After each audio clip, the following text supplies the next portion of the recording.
Welcome to today's deep dive. Mm-hmm.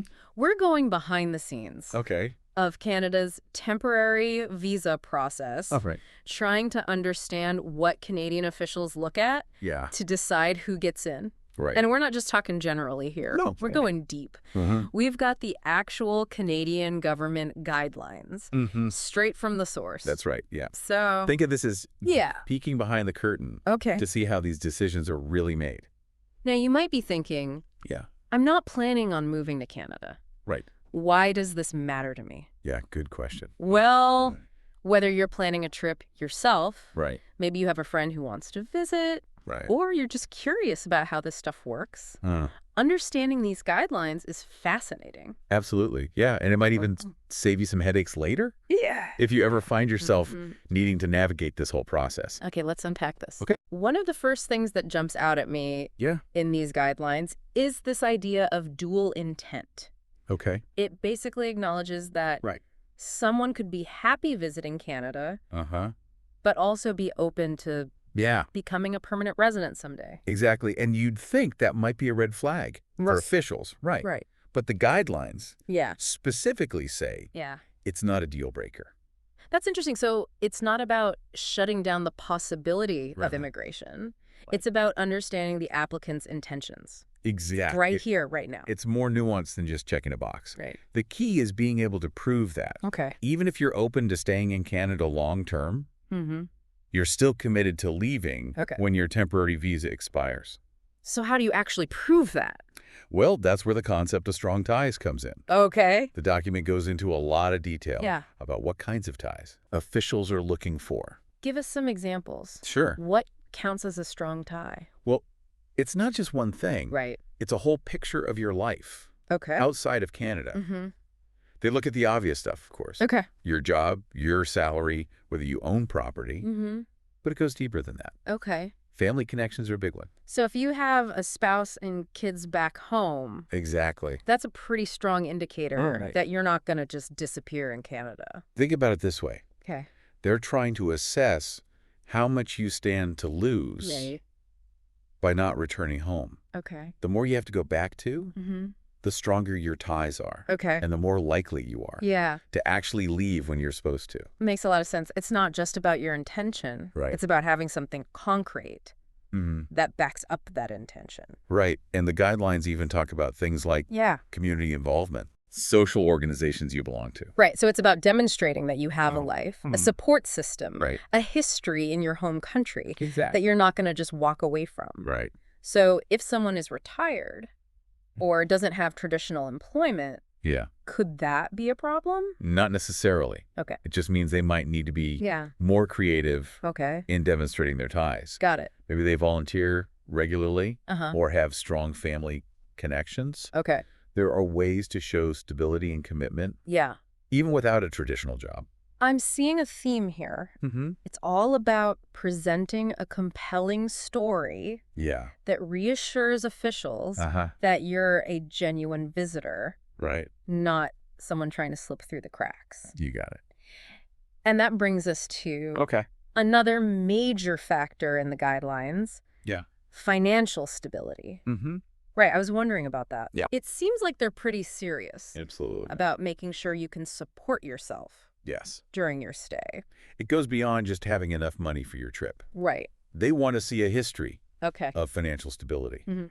Bank statements, Okay. proof of income, investments, anything that shows Okay. you're not going to suddenly become a financial burden Right. on the Canadian system. So if someone is being sponsored Yeah. by a family member or friend, does that change things? It can. Okay. In those cases, the sponsor needs to prove Right. they have the means to support the visitor. Got it. It shifts the burden of proof, Okay. but the core idea is the same. Yeah. Financial stability is crucial. Makes sense. They want to make sure that everyone who comes into Canada Exactly. can support themselves Uh-huh. and isn't going to need government assistance. Precisely. And it goes even further than that. Okay. They even want to see a plan for how you're going to leave Canada. Uh-huh. Oh, wow. Like a return ticket Exactly. or proof of onward travel. It might seem like a small detail, Yeah. but it all adds up. Okay. Having those things in place demonstrates Right. a level of planning and commitment. Okay, so we've got strong ties to your home country and financial stability. Yeah. What else are they looking for? Well, this is where things get a little more serious. Okay. The guidelines have a whole section on past issues Okay. that can raise some red flags. I was definitely curious about that. Yeah. What kind of things are we talking about here? Well, the most obvious one is criminal history. Okay. But it goes beyond that. All right. Previous visa refusals, Oh, really? even from other countries, Okay. are a big red flag. So if I got denied a visa to, say, Australia a few years back, Yeah, that could affect my chances of getting into Canada. it could. Wow. Remember, they're looking for patterns of behavior. Right. If you've been denied a visa before, it raises questions about your trustworthiness Okay. and whether you're likely to abide by the rules. So it's not just about being a good person right now. Right. It's about your track record Exactly. when it comes to immigration. And it can get even more complicated Okay. if you've ever been removed from any country. Remove, you mean deported? Yes, deported or removed for any reason. Okay. It shows a history of violating immigration laws, Right. which makes you a higher risk applicant. So if someone has a past issue, Yeah. are they automatically disqualified? Not necessarily, Okay. but they need to be upfront about it Right. and provide a clear explanation. Okay. Trying to hide something like that is only going to hurt their chances. It seems like honesty and transparency are really crucial throughout this whole process. The more open and forthcoming you are, the better. So we've covered dual intent, strong ties, financial stability, and past issues. Yeah. Anything else jumping out at you? There is. The guidelines also delve into the importance of the purpose and intended length of your trip. Okay, let's dig into that. Right. What do they want to see in terms of the purpose of a visit? Well, it's not about having every minute planned out. Okay. But they want to understand Yeah. why you're coming to Canada. Right. And importantly, Okay. that reason needs to align with Yeah. the type of visa you're applying for. So if I'm applying for a tourist visa, Right. I shouldn't say I'm coming for a job interview. Exactly. Okay. It sounds obvious, Yeah. but you'd be surprised how often those kinds of inconsistencies trip people up. Okay. A tourist visa is for tourism, Right. a business visa is for business, Yeah. and so on. So being clear and consistent with your intentions is key. Yes, and it's not just about avoiding contradictions. Yeah. It's about demonstrating Yeah. that you've put some thought into your trip. They want to see a clear purpose, Okay. a plan, Yeah. even if it's just a general outline of what Yeah. you intend to do. It's like they're saying, prove to us that you're not just wandering in aimlessly. Right. Yeah. Having a clear purpose Yeah. makes your intentions more transparent Okay. and frankly makes you a less risky applicant. So let's say I'm planning a cross-Canada road trip. Okay. Would I need to submit a detailed itinerary? You don't need to map out every stop, Okay. but providing a general route Right. and some of the key places you plan to visit Yeah. can be helpful. Okay. It shows you put some thought into it Got it. and that your plans are realistic for the time frame of your visa. That makes sense. It's about striking a balance between Yeah. having a plan Right. and leaving some room for spontaneity. Exactly. It's about showing you're serious about your trip Yeah. without overthinking it. Right. Remember, they're looking for genuine visitors, Yeah. not masterminds Right. trying to game the system. This is fascinating. I'm starting to get a real sense of how much goes into these decisions. Absolutely. It's definitely more Right. than just filling out a form Yeah. and hoping for the best. Oh, absolutely. And we've only just scratched the surface here. There's a lot more to unpack Okay. in these guidelines. We'll dive into those details after a quick break. Sounds good. Stay with us. So we were just talking about how the purpose of your trip Yeah. needs to align with the visa you're applying for. Right. But there's another layer to that, Okay. the intended length Yeah. of your stay. Right. I imagine that raises some eyebrows. Exactly. If someone says they're coming for a 2-week vacation, Yeah. but they're asking for a 6-month visa. The guidelines are pretty clear that the length of your stay should be reasonable and justifiable Okay. based on the purpose of your visit. So what are they looking at Right. to determine if the length of stay is reasonable? Well, it goes back to that idea Okay. of a cohesive story. Right. They're looking for consistency Right. between Okay. the purpose, the planned activities, Yeah. and the requested time frame. Okay, so let's say I'm a researcher Okay. coming to Canada to collaborate with Right. the university for a specific project. Perfect example. Okay.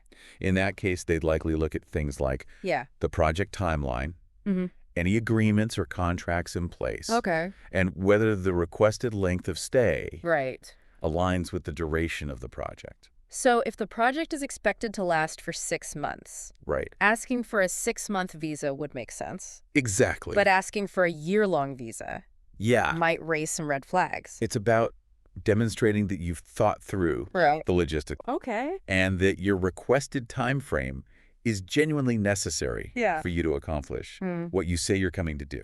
Sounds like there's a lot of emphasis on being able to justify There is. every aspect of your application. And that includes being upfront Okay. about Yeah. anything that might seem questionable. Like what? Well, for example, Yeah. if you've had a visa refused in the past, Okay. even if it was for a different country, Okay. it's important to disclose that. Really? Yeah. Even if it was years ago? Yes. And for a completely unrelated reason? Transparency is key. Okay. Remember, they're looking for patterns of behavior. So trying to sweep a past refusal under the rug could actually backfire. It could. Okay. It creates a sense of distrust. So if I were in that situation, Yeah. what's the best approach? Address it head on. Okay. Explain what happened, provide any relevant documentation, Yeah. and demonstrate what you've learned from the experience. So it's not just about admitting the past. It's about showing how it's made you a more responsible applicant now. Exactly. Yeah. It's about owning your history Yeah. and demonstrating that you've taken steps to address any issues that led to the Yeah. previous refusal. Makes a lot of sense. It shows a commitment Yep. to transparency and a willingness to learn Right. from past mistakes. It all goes back to building trust. Exactly. Canadian officials are trying to make sure Yeah. that visitors come for legitimate reasons Okay. and leave when they're supposed to. And they're using these guidelines to help them Right. make informed decisions based on a variety of factors. And we've talked a lot about Yeah. individual factors. Right. But it's important to remember Okay. that they also consider Yeah. the bigger picture. What do you mean? Well, for example, Okay. they look at the general economic and political climate in your home country. Oh, interesting. So even if someone has Right. a stable job and strong family ties, Yeah. if their home country is experiencing political unrest or economic instability, Exactly. that could be a factor. It could. It's about understanding the context. Okay. Even if someone has Yeah. a seemingly good life, Mm-hmm. external factors could influence their decision Okay. to overstay a visa. So they're not just looking at the individual, they're Right. looking at the environment. Exactly. Okay. They're trying to get All right. a 360-degree view. Yeah, this whole process is so much more nuanced It is. than I ever realized. Yeah. It's like a giant puzzle where they're trying to put all these pieces together Right. to get a complete picture of the applicant. That's a great analogy. And it's fascinating because Yeah. even though we're talking about official guidelines, Right. there's still an element Mm-hmm. of human judgment involved. Oh, that's an interesting point. Yeah. So it's not just a formula. Right. It's not a computer spitting out yes or no. Right. There are actual people Exactly. making these decisions. These guidelines provide a framework, Right. but ultimately it's up to individual officers Okay. to apply them to each unique case. Which means there's always some degree of subjectivity. There is. Okay. But the guidelines help ensure Yeah. consistency Okay. and reduce bias as much as possible. Right. They provide a set of standards and principles Mm-hmm. that officers can refer to Okay. when making those tough calls. Makes sense. It's about trying to make the process Right. as fair and objective as possible, Yeah. even though human judgment is Yeah. inevitably part of the equation. Right. And that's one of the things Yeah. that makes this topic so fascinating. Okay. It's a complex interplay of rules, Okay. human behavior, Right. and subjective assessment. So after all this, what stands out to you as the most important thing to remember from these guidelines? For me, it's the emphasis Okay. on intention. Okay. It's not enough to just say, Right. You'll leave Canada when your visa expires. You have to back it up? Exactly. Your actions, your history, your ties, they all need to support your claim. It's like a story you're telling through your application. And that story needs to be convincing. This deep dive has really given me a new appreciation. Yeah. For how much goes into this whole decision-making process. It's definitely more complex than meets the eye.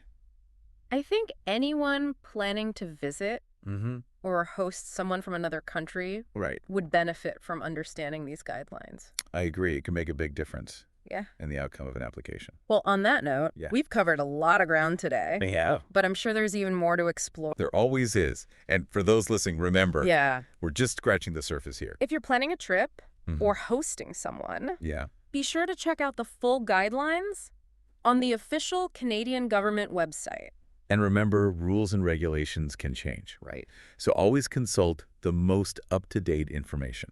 That's great advice. Now, before we wrap up, I want to leave our listeners with something to ponder. Okay. I like where this is going. We've talked about all the things Canada looks for when deciding whether to grant a visa.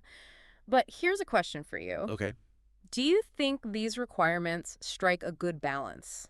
That's a great question. Between welcoming visitors and protecting national interests? It's a complex issue with no easy answers. Right? It's a balancing act, really. How so? Well, on one hand, Canada wants to be open and welcoming to visitors from all over the world. Okay. They want to encourage tourism, cultural exchange, business opportunities.